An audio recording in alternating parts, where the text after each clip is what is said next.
Hi,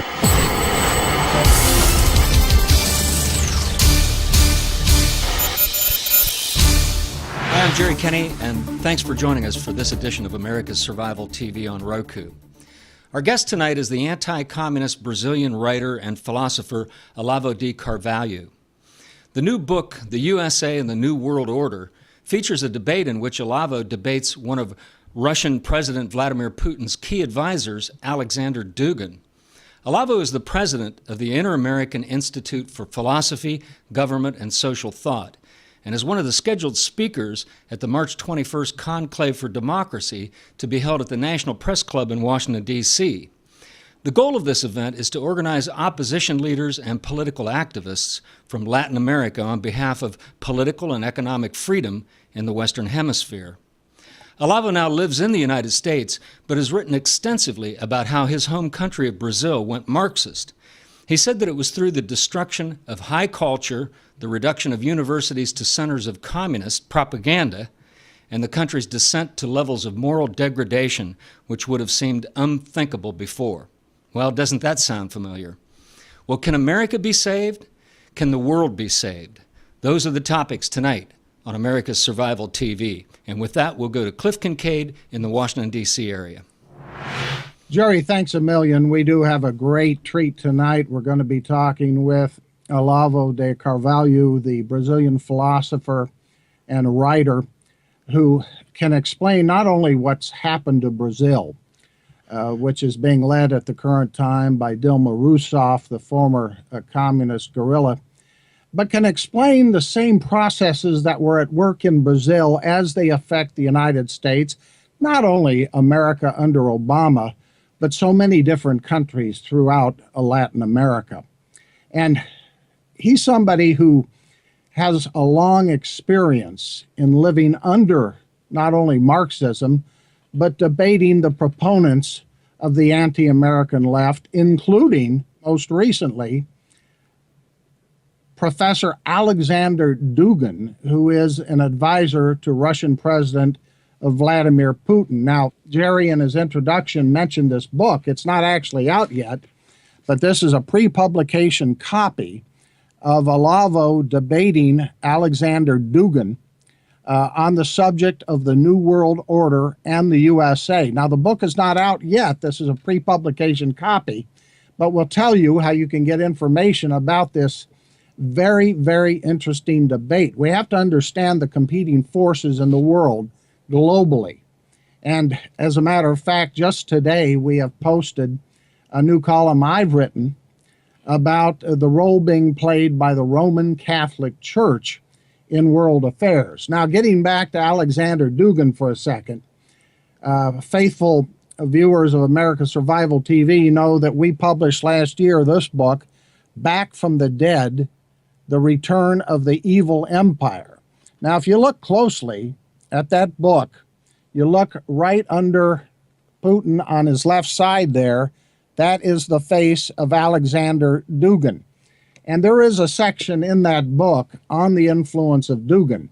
This is somebody who has combined various forces, various elements of totalitarian thought, including certain occult elements from Russia, into this new vision, or we might call it a nightmare for the world that Putin is pursuing. But of course, he's not doing this alone. Putin has a lot of elements and alliances behind him, not to mention one that's been in the news over the last week or so, the regime in Iran.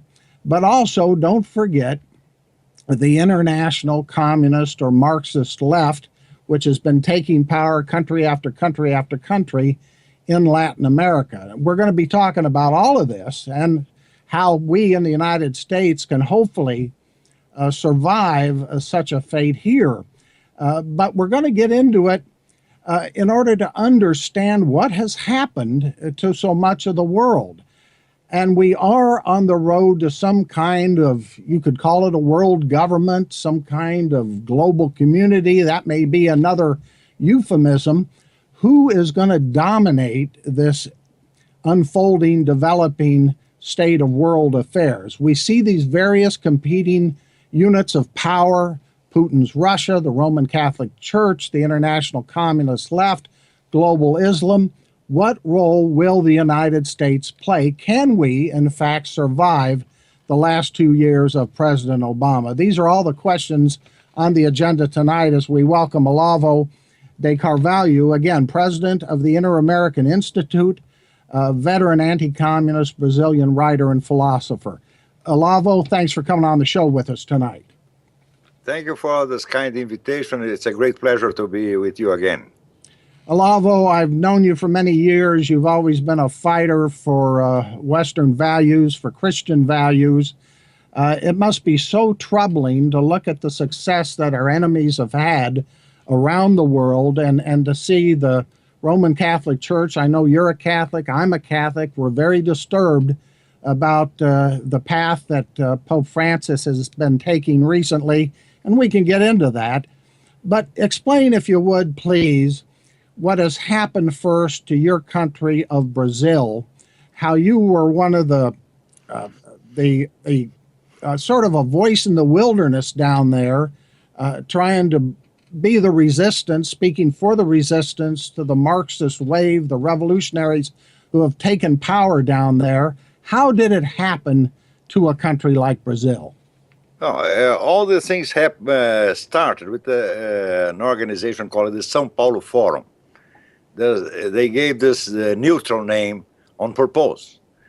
As Lula say, in order people didn't know what we are talking about inside. They started in 1990. It was an idea from Fidel Castro, Lula, and Lula's friend Frei Beto. They had a meeting in Havana, and they started this organization in 1990, and soon it had more than 100 organization members. This organization included legal political parties and criminal organizations, drug dealers, kidnappers, like the Chilean MIR, Movimiento de la Izquierda Revolucionaria, and the FARC, the Colombian Revolutionary Armed Forces, who has the monopoly of the drug dealing in Latin America nowadays. With a little help from Mr. Clinton, who helped the Colombian government to fight the drug dealers with the condition of not touching the political organizations. So the cartels were destroyed and the FARC got everything in their hands. In the United States, the tradition of the studies in international affairs and political science is that the subject, the agent of everything are the states. And this is not correct about communist movement, because communist movement existed 60 years before the Soviet Union and survived the Soviet Union. So communism has to be studied with a large world movement, not as only the arm of a government. And in the United States, for decades, even the best students of the matter commit this mistake, understanding communism only with an instrument of the Soviet Union. It is in part an instrument of the Soviet Union, but it has an autonomy. In the year 2000, the French philosopher Jean-François Revel wrote a book, La Grande Parade. I don't know how to translate this in English. How would you say it? La Grande Parade? The Great Parade, where he asked how it's possible that 10 years after the destruction of the Soviet Union, the communist movement is so strong when it should be completely destroyed too. Well, this is the answer. The communist movement does not depend from the Soviet Union. It is an autonomous movement. It includes the Soviet Union, and not is included in it. And it has many ways of action that escape the usual approach of the political scientists and international relations students. Some subtle ways of influencing the culture bit by bit. They learn, in the 20s, the Hungarian philosopher George Lukács proposed some changes in the communist strategy, and he was repelled by the Soviet Union.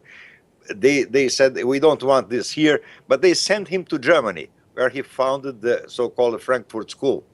And the speciality of the Frankfurt School is cultural penetration, cultural destruction, very subtle and long-term destruction, destructing all the values, all the beliefs, all the trust, the confidence of people one another, and spread suspicion everywhere, and speak against everything. Yeah?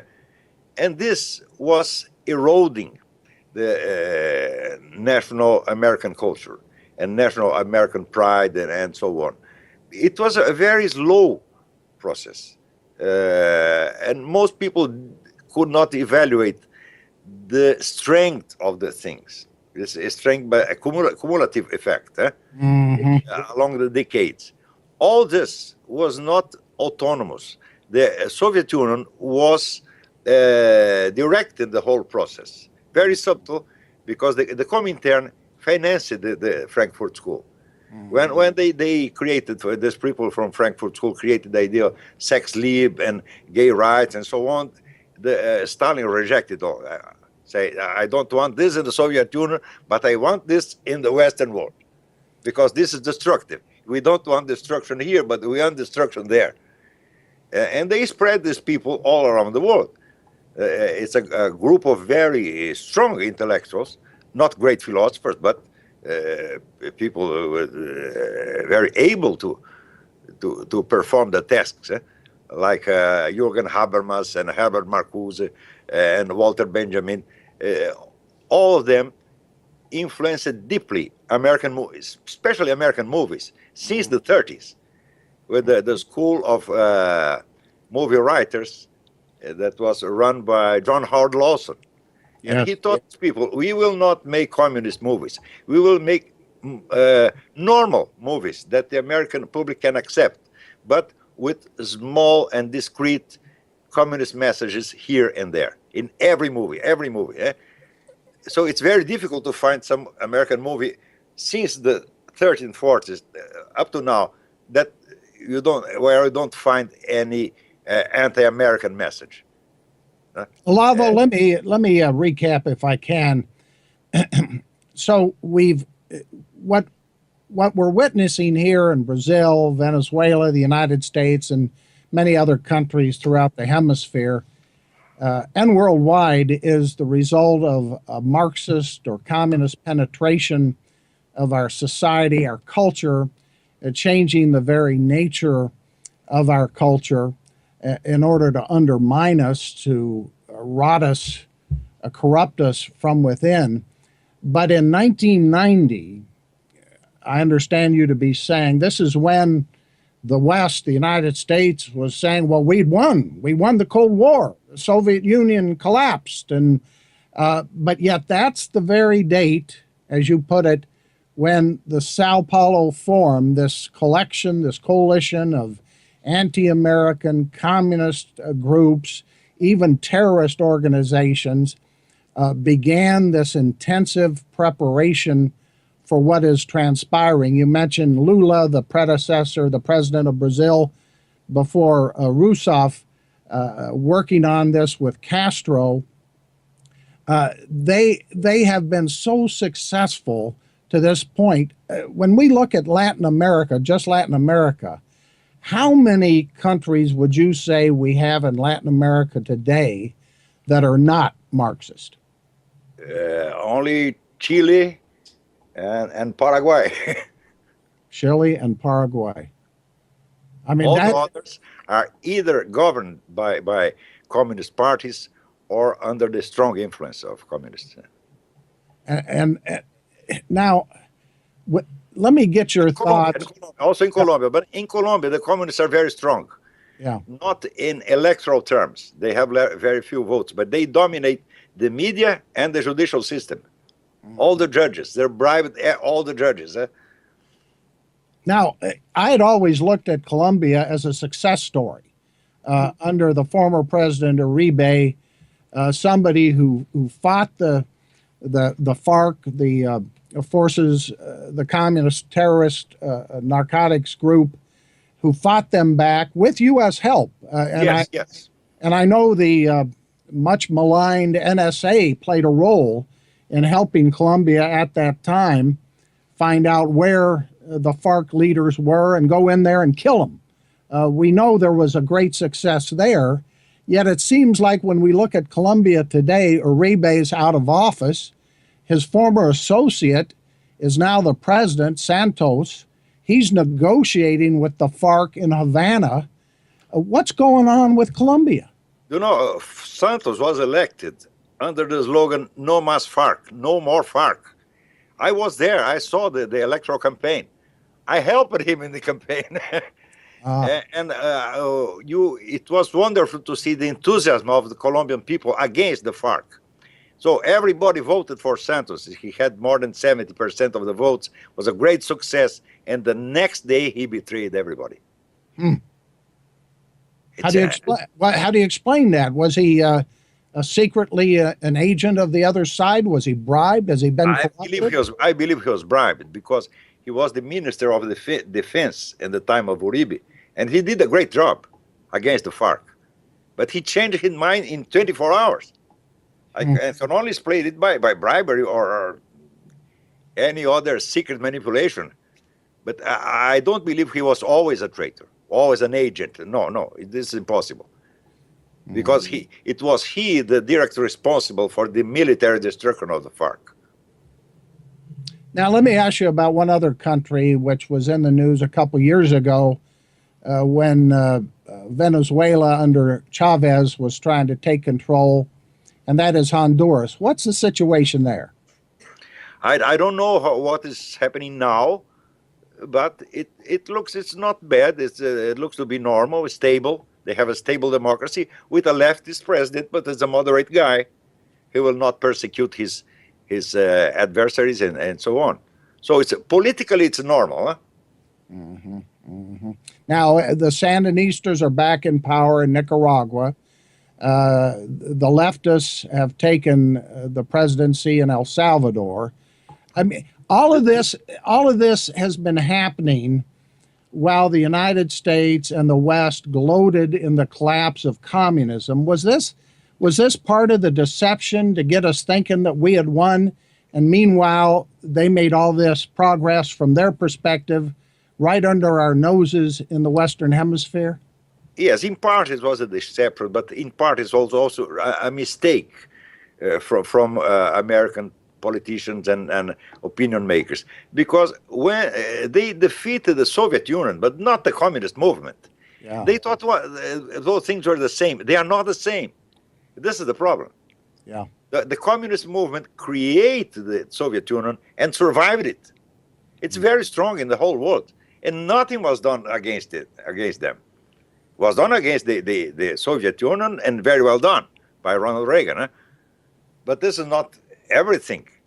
So, as you just observed, in the very year where the Soviet Union was toppled, they were creating the Sao Paulo Forum, and the motto, the slogan was, "We will reconquer in Latin America everything that we lost in East Europe." And they did it. And in the beginning, nobody believed it, because people in Brazil, they read the American press and believe everything. So when they read the Soviet Union is over, they said there is no more communism. There's no more problem. And I try to explain that the communist movement is not the same thing as the Soviet Union, but everybody say I was crazy. Yeah. When I started writing about the Sao Paulo Forum, nobody believed it. Yeah, I was not the first to investigate this. It was there was a lawyer in São Paulo called José Carlos Graça Wagner, a great friend of mine. He is already dead, but he had a full room full of São Paulo Forum documents, and he wanted to write a book about it, but he had no time. He died, and he gave me part of these documents, and I started publishing. At that time, I had a column in the big Brazilian newspaper, O Globo. And every week I wrote about the São Paulo Forum, and everybody said, "You're crazy, this is conspiracy theory," and so on. But in 2000, I believe in 2003, no, 2005, Lula himself made 2 speeches in the celebration of the 15th anniversary of the São Paulo Forum, confessed everything. He told, We have this organization. It's not properly secret, but it's discreet, so that nobody knows what we are talking inside it, and so on. And he told everything. And soon after, there was a video of the Third National Congress of the Workers' Party, Lula's party, confessing this São Paulo Forum is the strategical coordination of the left in Latin America. Because when I started writing about this, the Workers' Party reacted, saying, "Oh, you are lying. The São Paulo Forum is just a club for debates. It has no authority at all. All this is a lie." I said, "No, the club of debates does not issue resolutions." And every General Assembly of the São Paulo Forum ended with resolutions that were signed unanimously by 200 parties. So it was the whole of leftist politics in America that was decided in the São Paulo Forum. And Lula even boasted that we put Hugo Chavez in the power, because Hugo Chavez only entered the São Paulo Forum when the organization was already 5 years old.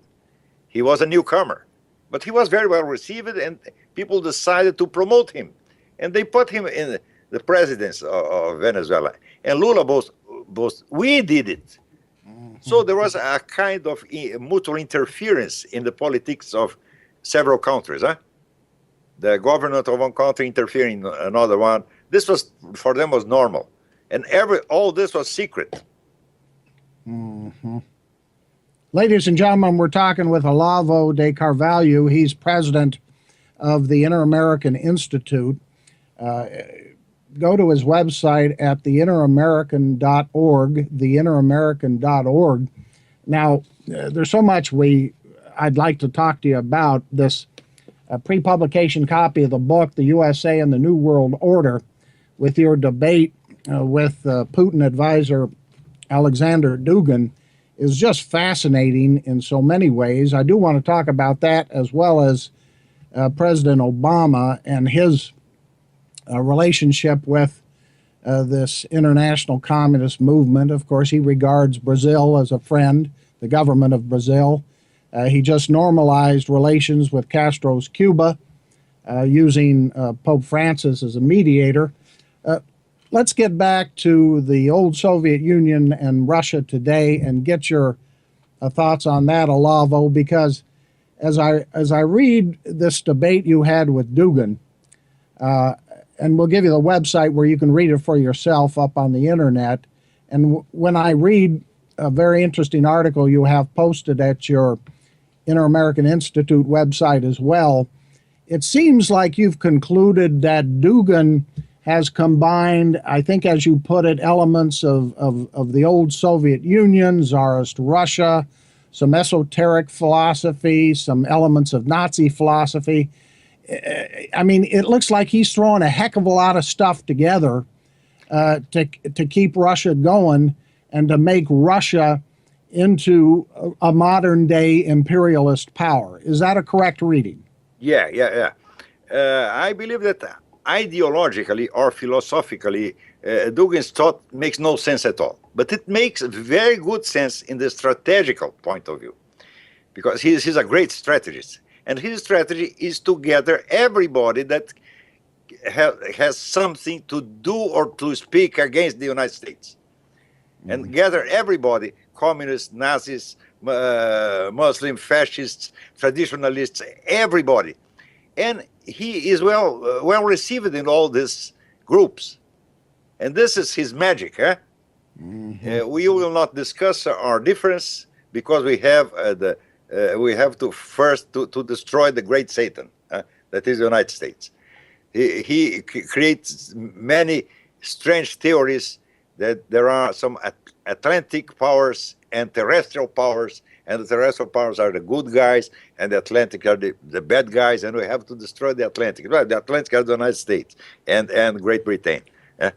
The most extraordinary thing is that he is very well received in very different groups. Can you imagine communists, hardline KGBs, sit on the same table with the French New Right? And traditionalists, disciples of René Guénon and Julius Evola. And he is able to gather all these people and to make all them to speak like friends, because they are all against the United States. This is a work of genius, but it's not properly an ideology, and it's not a philosophy. It is a strategic conception. And let's talk a little bit about the Muslim. He inspired in part in Stalin, because few people know that Stalin did a great job with several nations in the Soviet Union. He stimulated nationalism in each of these nations, and national culture and so on. The more nationalist they became, the more attached to the Communist Party. And so he conciliated different interests, completely antagonistic. And Dugin is doing exactly the same thing. Mm-hmm. Now, let's look at a couple elements of this Dugin approach that Putin seems to be following. What is Israel a target? Clearly, the Iranian nuclear weapons program wouldn't be where it is without Russian support. Russia has provided the nuclear reactors. Russia provides diplomatic support. What is Russia's role vis-a-vis Israel, and what is the ultimate aim here? Is it to destroy Israel? And in your view, I know you're a supporter of Israel as I am. Do the Israelis, and they're coming up on an election in just about a week or so, do the Israelis realize the role being played by Russia in all of this? I am not sure if they are aware of this thing, but my main thesis in this debate was that there are three big globalist schemes in the world. There is the Western scheme, the Bilderberg, the George Soros and Rockefellers and these people, and then there is the Russian-Chinese scheme, that is a heir of the old communists, and there is the Islamic scheme, and they are competing. Sometimes they are competing, sometimes they are collaborating, and the only countries which have condition to resist this are the United States and Israel, because they have a strong national consciousness, the awareness, they have traditions, and they have reason to fight. Yeah. All the others are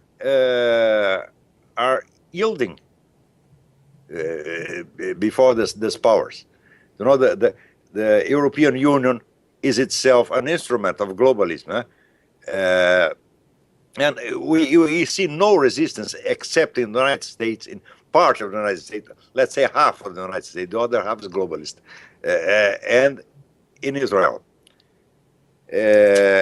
And so they have to destroy, absolutely to destroy the United States. In order to destroy the United States, they have to destroy Israel first. Mm-hmm. But it's not only Russia who wants this. Russia wants this, and the Muslims want this, and the Western globalists want this too. Mm-hmm.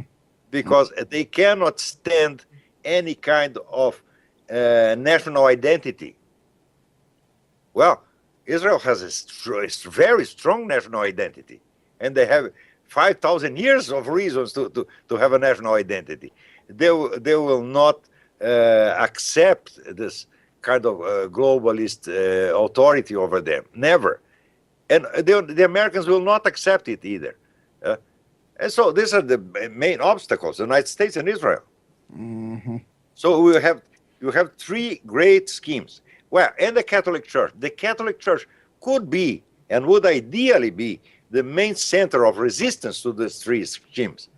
But it looks to be adhering already to these things. Yes, to this and that's Olavo, that's the subject of a column. I've written a couple articles about this. I've got one up today about how a leading Marxist writer has actually written a long piece.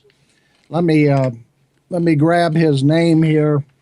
Has written a long piece. I quote it in my own article as referring to the capture by, quote, progressive forces of the Vatican. And this Marxist says that, in his view, Pope Francis, who comes from Argentina, who's a Jesuit, is part of a process to take over the Vatican, to use it on behalf of these progressive forces internationally.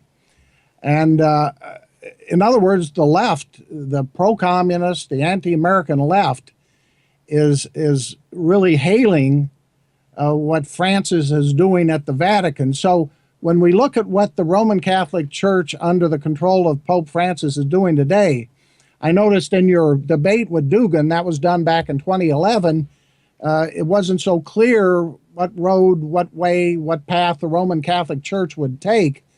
Do you believe Francis today has been captured by the Marxists, or is he just confused and going back and forth and doesn't truly understand the global power struggle he's in? I believe he's confused. I believe he's not a very intelligent man. And he loves publicity. This is the problem. He's a vain man. It's obviously. He tries to pretend he's a very humble guy, but this is not true. He loves to be seen and applauded. He craves this.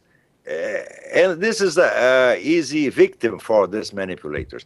But we have to take into consideration the fact that the infiltration of communists in the Catholic Church began in the 20s. Yes. We have now 90 years of infiltration. So in the 60s, in the Second Vatican Council, they were already very powerful. They control almost everything. And the last Pope, Benedict XVI, he used to say, "My power stops at that door." He felt surrounded.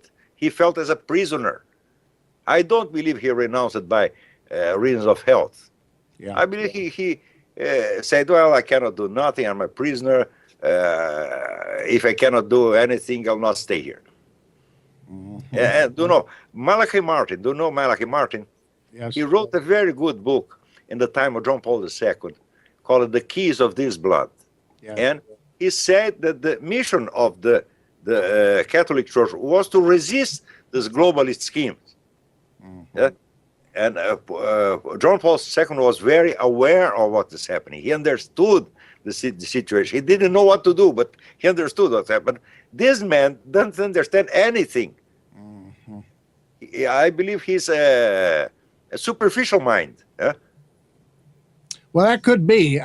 Maybe the jury is still out as to his motivation or whether he does have a coherent, thought-out ideology or not. But clearly, when we talk about Barack Obama, at least in my view, we go back to 2008 when my group released documents on the role of a Communist Party operative named Frank Marshall Davis in mentoring Barack Obama as a teenager out in Hawaii. We know Obama has this ideology. He's been, you might say, brainwashed into it. He clearly accepts it. We have a president of the United States 6 years into his term who's been, as we can see in so many areas, fundamentally transforming the United States. As somebody, Olavo, who's been here for several years and who came out of Brazil, seeing the process underway there, what parallels are there between the United States and what happened in Brazil, and what can we do to resist or effectively counter it? Well, in 2008, I had the impression that, well, this guy is a Brazilian politician. In Brazil, we are used to this level of dishonesty and mendacity and so on, and Americans are not. They cannot believe a guy can be so dishonest. And I said, well, they will need some time to get adapted to the situation, adapt their eyes to the situation and see what's going on. But if a guy can be elected president of the United States with false documents and with hiding most of his biography, and nobody can even ask him about it, well, and so the nation is defenseless against this kind of scheme. Yes. And this is the problem here. This guy is a level of malice, weakness that the Americans are not used to, but they have to get used fast. Otherwise, the same thing that happened in Brazil will happen here. because in Brazil, now they people managed. people might say, "Oh, come on, Brazil's still a democracy. You've still got elections down there in Brazil. We have elections up here. We can elect a Republican Congress. Obama's going out of office in 2 years. We can elect a Republican president. Everything's going to turn around." Well, turn around, but during 8 years, he can do a lot of things, a lot of destruction. Yeah. And then you have a new president. But this president will take 20 years to correct all the problems that Obama created. He did a great harm to the United States. This was not free. This will cost lots of money and lots of time and lots of human effort. And all this could be avoided if in 2008, the first one who published something about Obama's documents was a lady called Debbie Schlussel. And everybody thought she was a little crazy. Yeah? And I say, well, she's crazy, but she's telling the truth. The document is really false. You can see with your own eyes. But nobody wanted to believe because this was too bad. This was looking even too stupid. He said nobody will try to dupe us with such a childish trick. Well, they did the childish trick and it worked. This is the fact. Yes. Now, whether his documents are real or not, I think my argument would be we knew enough about him, even back in 2008, if the media had paid attention to our reports on his relationship with Frank Marshall Davis, his ties to the Democratic Socialists, the communist terrorists in Chicago. I mean, I can go down the list. We knew all that. We knew about his connections to pro-Arab terrorist groups, pro-PLO groups, and still we couldn't get the major media to pay attention, not even the conservative media for the most part. Nobody wanted to believe it. Yeah, nobody wanted to believe it. To be true. This should be, maybe is a right-wing conspiracy. Yeah, well, so I mean, this all sounds sounds almost pessimistic, though. Now, but in terms of what we can do here, explain to our viewers, as somebody who came out of Brazil, we up here in the United States, we see stories about, well, Brazil just went through another election, and you had a very close election there on the presidential contest, and Dilma Rousseff. It was not an election, because if the counting of the votes is secret, you cannot trust it. This is not a real, it's not a normal election. It's not a legitimate election. This is a fraud, a complete fraud. Mm-hmm. And the guy who was responsible for the counting of the votes as the president of the Electoral Commission, he had been a lawyer for the attorney for the Workers' Party. He worked for the Workers' Party for years. Mm-hmm. And was a protege of the Workers' Party, and he just returned the favors he received. So only 23 people follow the vote, the counting of the votes. This is so absurd. This is so obviously a fraud. Let me give out some identification information here. Ladies and gentlemen, we're talking with Olavo de Carvalho, president of the Inter-American Institute. He's a prominent Brazilian writer and philosopher. His website is theinteramerican.org. We've been referring to his debate with Alexander Dugin, the Vladimir Putin advisor. This is a pre-publication copy of the book, but you can go to the website and read the debate for yourself. That website is http://debateolavodugan.blogspot.com. That's debateolavodugan.blogspot.com. Again, it's important. It's fascinating to read this debate and understand in concrete terms what Dugin is up to, and who are the global players in this unfolding drama, this global power struggle. Is there, Olavo, any way, in your view, at this late date, that we can avoid what looks like is coming, a world socialist regime or dictatorship of some kind? Of course, we can always do something. We can always fight. But the problem is that you have to get your eyes used to the new situation. If people don't believe, there are people that are so wicked, more wicked than they can imagine, they will not fight them. This is the problem. It's a problem of vision. Get your vision, use it to a new level of dishonesty, an upgrade of dishonesty. And this is happening before our very eyes. And in Brazil, in the beginning, nobody wanted to believe me because they had the same reaction. Oh, this is too bad to be true. Yeah. It took more than 15 years in order people to begin to pay attention to what I was saying. Now, during this meetings in the streets, thousands of people in the street, they show pancards, how do you say, cartazes? Cartazes, como se diz? They become inscription, Olavo is right.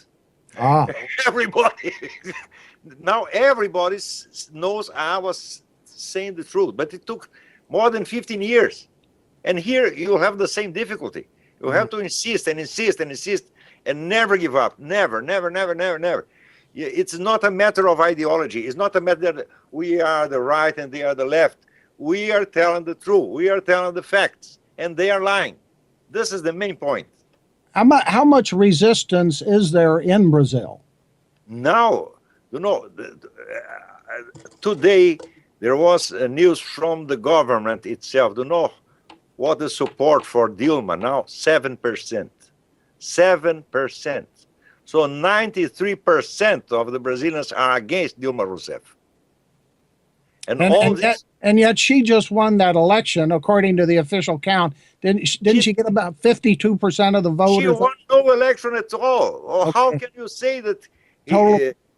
How can we accept a secret counting of votes? Totally fraudulent.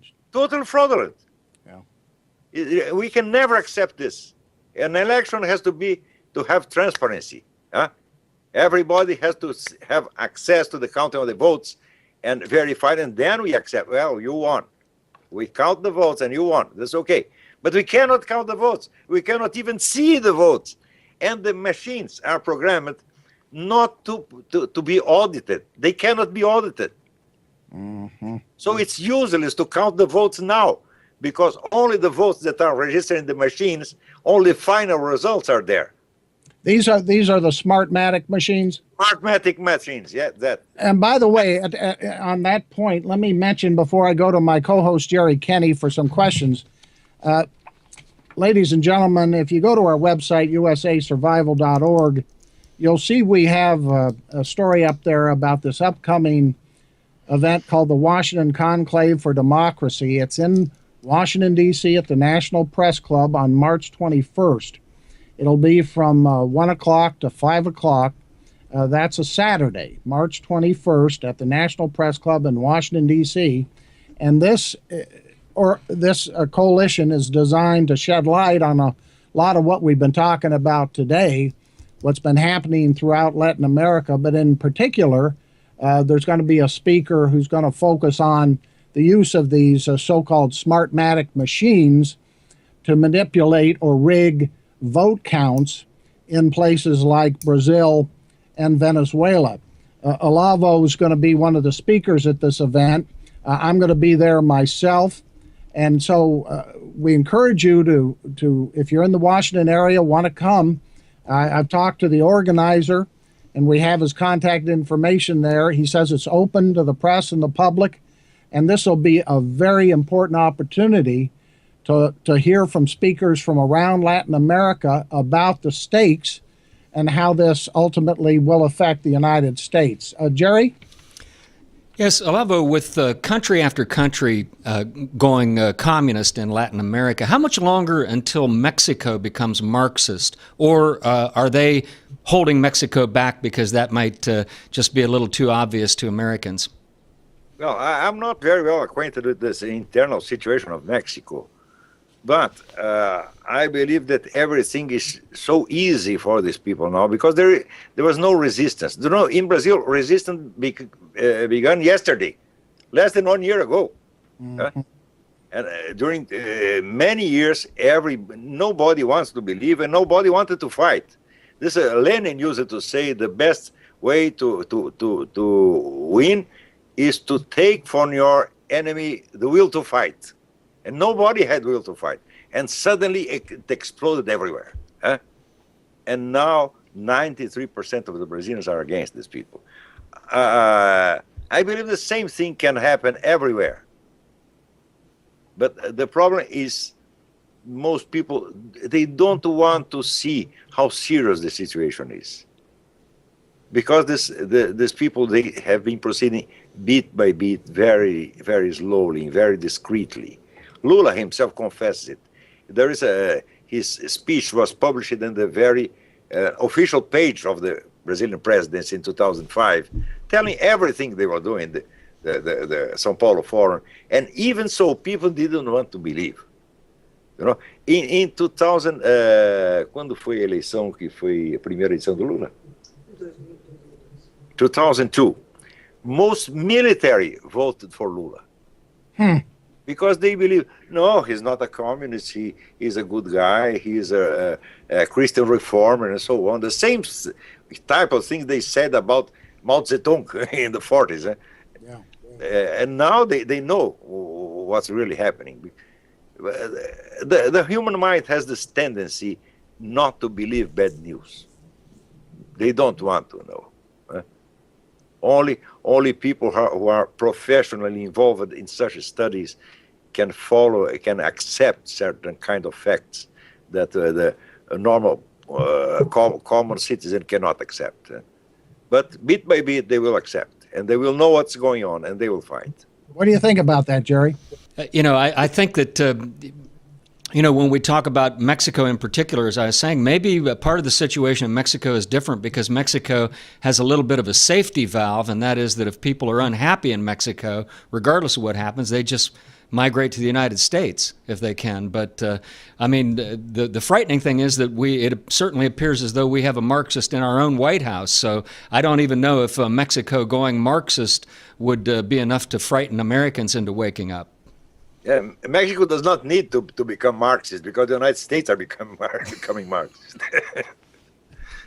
It's a sad thing to say, and like you, Olavo, I was very hopeful that the Roman Catholic Church would lead the resistance to these various schemes. This is the church mission, huh? Yeah. It's tragic to see what's happening with the Pope making statements against capitalism, embracing all this so-called climate change rhetoric about how capitalism is destroying Mother Earth. At this World Conference of Popular Movements at the Vatican last October that I write about in my column today, the Pope met with what Armando Valladares calls Marxist revolutionaries. They were there in the Vatican with the Pope. The Pope met with them.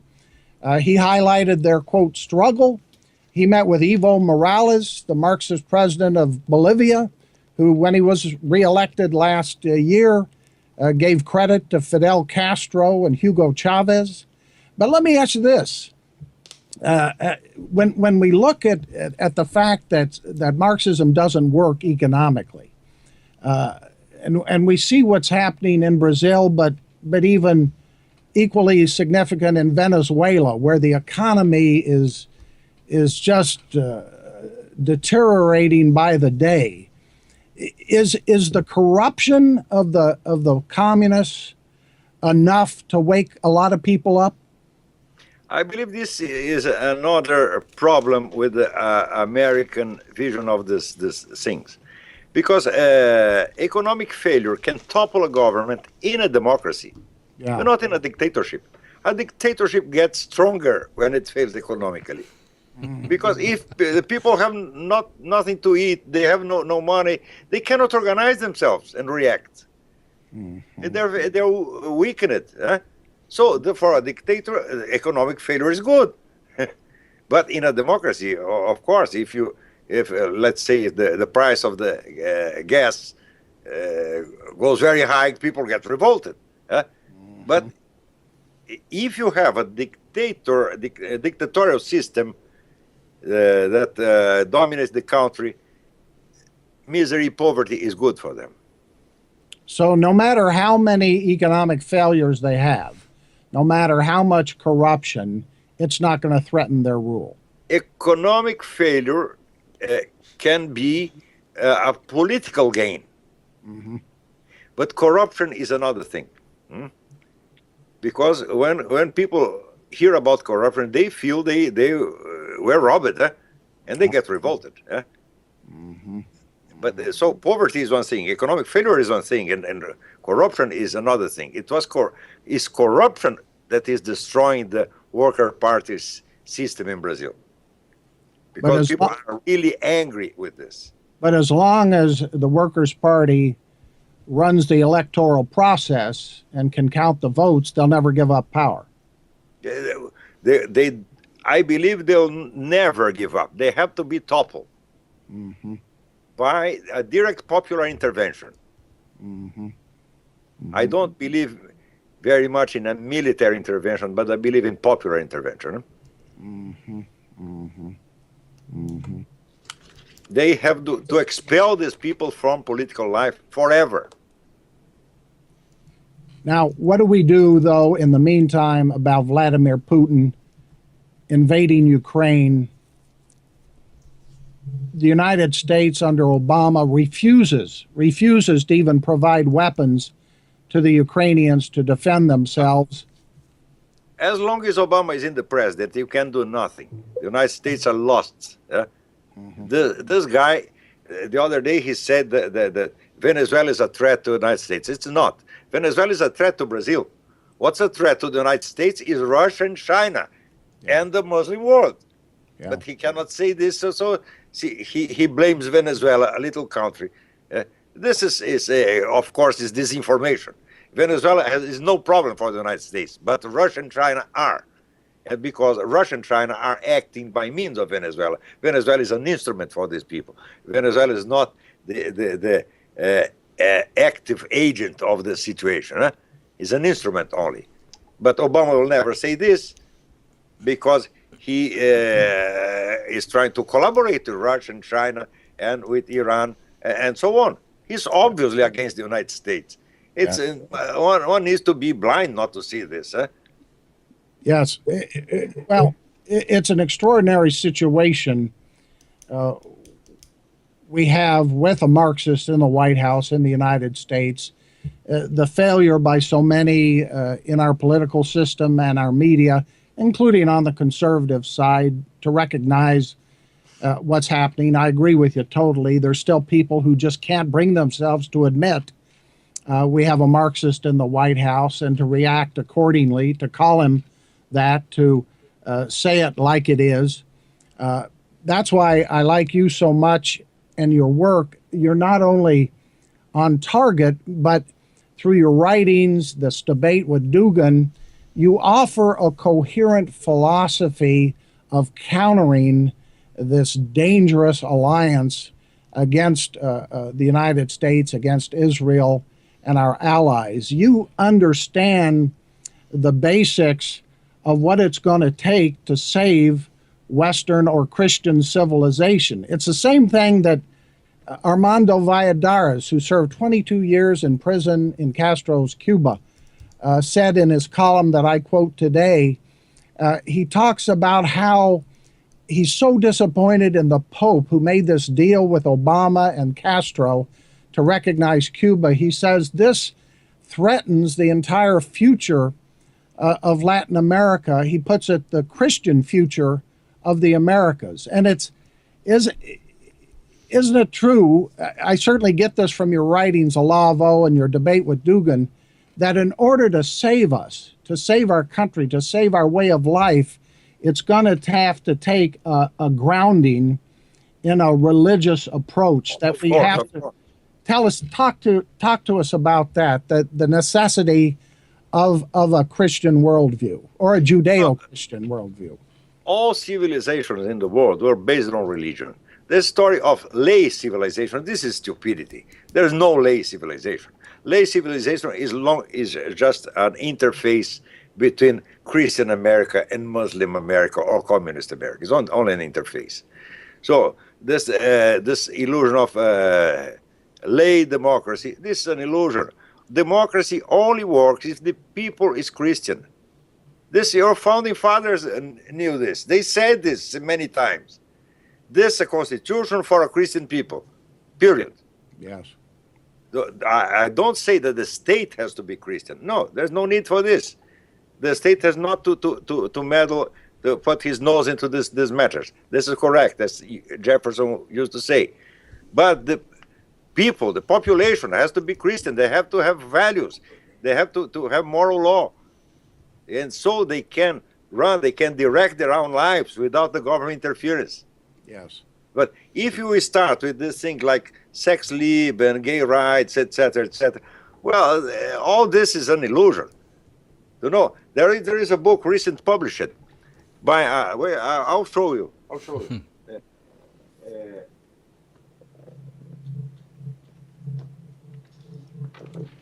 This guy, David Richards, is a gay ideologue in Great Britain. Mm-hmm. And he wrote this book, The Rise of Gay Rights and the Fall of the British Empire. Mm. And he said, we, the gays, we toppled the British Empire. And he's right. Because, you know, in every nation, you have a kind of an elite, an aristocracy or oligarchy. This is a fatality. This exists everywhere. The problem is when the oligarchy goes against the country instead of defending it. Yeah. How do you do this? You persuade them to get egoist, to think of their financial interests and sexual desires before, and to postpone the interests of the nation. Huh? If a guy is very interested in sex pleasure, he'll not be very generous. Huh? Sex pleasure is egoist by nature. And so the more a guy gets obsessed with sexual pleasure, the more he decays. This is not a problem of being heterosexual, homosexual. Né? In Brazil, there is a guy who is proposing heterosexual pride. This is stupidity. Heterosexual, homosexual is sexual. And any politics based in sexual desire is crazy and destructive. Anyone. And, you know, Stalin knew it. This is the reason Stalin didn't accept these people for the Frankfurt School in the Soviet Union. He said, you'll go to preach these doctors in Germany, in the United States, not here. And it's gotten so bad, that, as I wrote about in a recent column, we've got this person, this former Army analyst, Bradley Manning, in Leavenworth, in prison in the United States. He's the one serving 35 years for espionage for giving classified information to WikiLeaks. This guy, he's obviously a troubled young man, is now in the process of going from Bradley Manning to Chelsea Manning, becoming a transgendered. And we're at this point in the United States, you probably read this, Olavo, that the U.S. Army, our Army, is providing at taxpayer expense hormone treatments so he can become a woman. I mean, this is the kind of thing that's happened.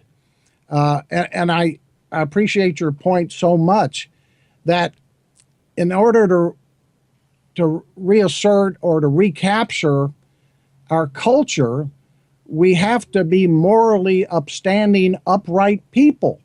And they are literally rotting us out from within.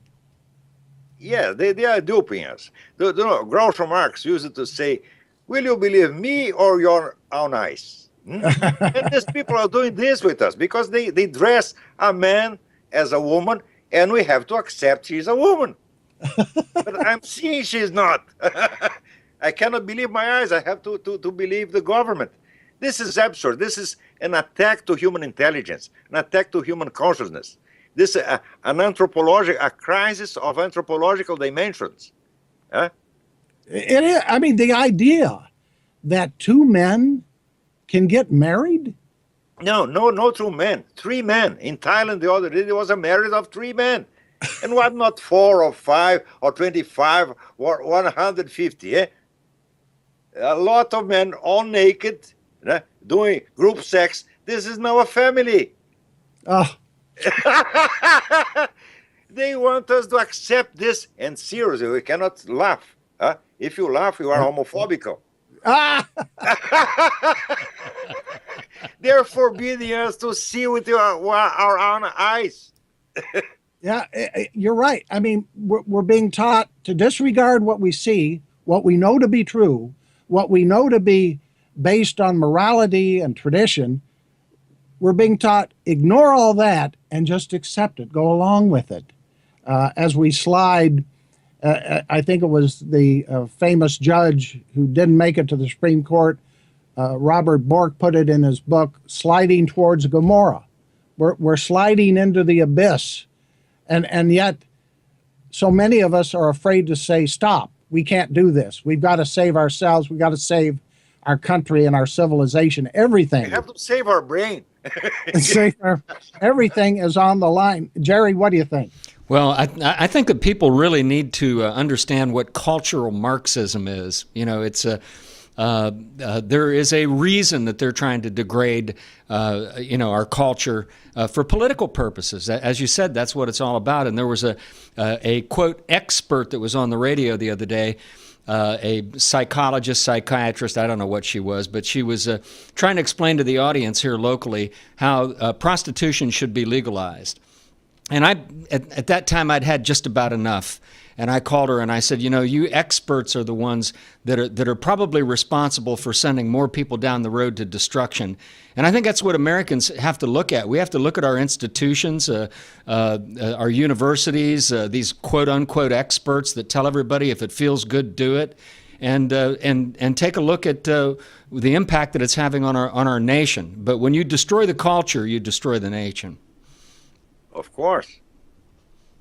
Well, and I think Olavo is so on target in so many ways that not only do we have to recognize the truth of what we see and recognize the depravity and the slide towards Sodom and Gomorrah right in front of our eyes, but understand, as he so eloquently puts it in his writings and on his website, that this is part of a long-term process of based on the communist movement that is now racing, competing with these other global power centers for ultimate control of the world. Olavo, you've given us a lot of time tonight, and I want to thank you for that. Our guest has been Olavo de Carvalho, president of the Inter-American Institute. We've given out your website, theinteramerican.org. I've mentioned the upcoming conference in D.C., Conclave for Democracy, March 21st at the National Press Club. Is there anything else, Olavo, you'd like to add in conclusion? No, I'm very happy to talk with you again. It was a great honor for me. I love your work. I'm always reading your articles, and I love them. And I know that America needs more guys like you. Well, we thank you for that. We're trying our best, Jerry and I, to get this Roku TV, internet streaming TV, that we're doing now. We're also going to post this show on YouTube, but we do it on Roku. And because of Jerry's efforts, we started this show almost 2 years ago, and we're in, at last count, over 70 countries around the world. We've gotten to some of our videos a great response from countries like Brazil, who say, hey, what's happening in America has happened to us. So we hope to bring people together through this new medium, if you will, and exposing people to your writings. Again, theinteramerican.org is your website. I hope to see you on the 21st in D.C. Olavo, thanks a million for spending this time with us. Thank you, Cliff. Thank you, Jerry Kenny. God bless you. Thank you. Jerry? And that's our show for tonight. Don't forget to log on to our website, which is usasurvival.org. Those of you who are new to the program, Cliff has some real stem winders of articles. And we appreciate you tuning in. We'll be back again next Wednesday night at 9 o'clock Eastern here on America's Survival TV on Roku. Thanks for watching.